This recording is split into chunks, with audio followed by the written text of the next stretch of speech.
যদি নির্বাচিত হই, আসলে তো এটা হওয়ার কথা না, যেই হোক এটা তার প্রত্যাশা যাতে এরকম থাকে যে আমাদের দেশটা যাতে চুরি চিন্তায় মুক্ত, সন্ত্রাস মুক্ত এবং নেশা মুক্ত একটা সমাজ আমরা করতে পারি। শুধু একটু আমি পাইতাম তাহলে আমার প্রথমত তো কাজ থাকতো যে প্রতিটি জনগণের কাছে যাওয়া, তাদের প্রত্যাশাগুলো আমার জানা, যে তারা কি চায়, তারা কি আশা করে আমার কাছে। আপনি দেখবেন কিছু কিছু মানে রাজনীতিবিদ আছে যারা আছে তাদেরকে ইয়ং জেনারেশন কাজে লাগিয়ে বিভিন্ন লাঠিয়াল বাহিনী তৈরি করেছে। তাদেরকে লাঠিয়াল বাহিনী তৈরি না করে তাদের কর্মের দিকে নিয়ে যেতে হবে। আমরা সেটা প্রত্যাশা করি, সেটাই আমি করতাম অবশ্যই। যদি আমি এমপি নির্বাচিত হতাম, আমি সাংস্কৃতিক অঙ্গনের জন্য এটুক করতাম, আমি প্রতিভাগুলোকে খুঁজে বের করতাম।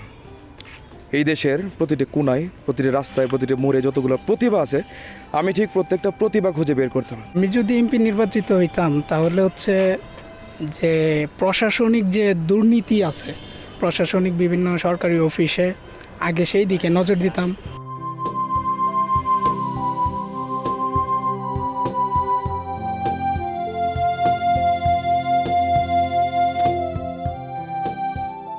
আমি এমপি হলে সর্বপ্রথম আমার এলাকার জন্য যেটা সবচেয়ে এখন মানে একবারে মরণবেদী হয়ে গেছে, এটা মাদকের সমস্যাটা আমাদের এলাকায় অনেক বেশি।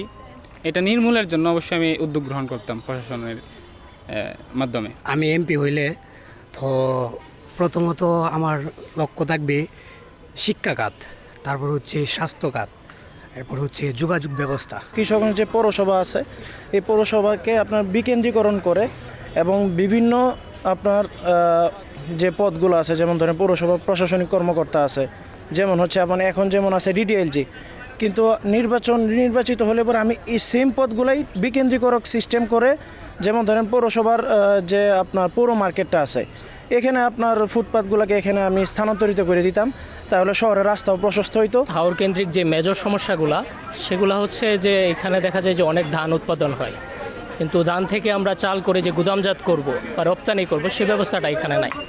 আমি যদি এখান থেকে নির্বাচিত হতাম, আমি প্রথমে এই সমস্যাটার দিকে নজর দিতাম। এবং আমরা দেখি যে প্রচুর মাছ নষ্ট হয় হাওরে। এখানে যদি আমরা কোল্ড স্টোরেজ করতে পারতাম তাহলে মাছ এবং কৃষিপণ্যগুলো আমরা দীর্ঘদিন সংরক্ষণ করে অন্যত্র সরবরাহ করতে পারতাম।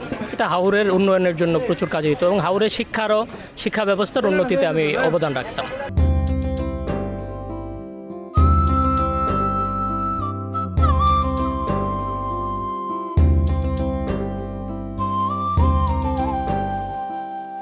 আমি এমপি হলে এলাকার যে স্থানীয় যে সমস্যাগুলো সেগুলো আগে দূর করতে হবে, জনগণের যে ভাত কাপড়ের যে সমস্যাগুলো সেগুলো আগে দূর করতে হবে, ড্রেনেজ ব্যবস্থা করতে হবে, পরিষ্কার পরিচ্ছন্নতা, পরিবেশ দূষণ বজায় রাখতে হবে, এগুলো কাজ আমি আগে করব। আমি নির্বাচিত হইলে আমি মানে শহর যানজট মুক্ত করতাম। হাওড়ের মধ্যে কিছু এলাকা আছে এখন পর্যন্ত আসলে খুব ডেভেলপ হয় নাই হাওড়ের মধ্যে, সো ওই এলাকাগুলোকে আমি প্রথমে টার্গেট করতাম যে উন্নয়ন করার জন্য।